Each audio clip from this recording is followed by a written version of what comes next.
ఏంటే మీ అక్క వైపు అలా చూస్తున్నావు? ఈ మధ్య నాకు అక్క అస్సలు నచ్చడం లేదు. ప్రతి విషయంలో అది చేయొద్దు ఇది చేయొద్దని నన్ను రిస్ట్రిక్ట్ చేస్తూనే ఉంటుంది.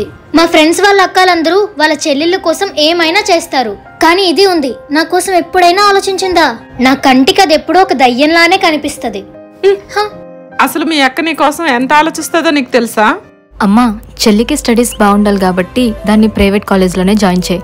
నేను డిగ్రీ గవర్నమెంట్ కాలేజ్లో చదివేస్తానులే. ఈసారి పండక్కి చెల్లికి కొత్త బట్టలు తీ, నేనున్న వాటినే వేసేసుకుంటాలే. అమ్మా, ముందు చెల్లికి ఫీజు కట్టే, లేదంటే దాన్ని ఎగ్జామ్ రాయనివ్వరు. నేను ఏదో ఒకటి మేనేజ్ చేసుకుంటాలే. ఇప్పుడు చెప్పు, మీ అక్క నీకు ఎలా కనిపిస్తుంది? నీ తర్వాత ఇంకో అమ్మలా కనిపిస్తుంది.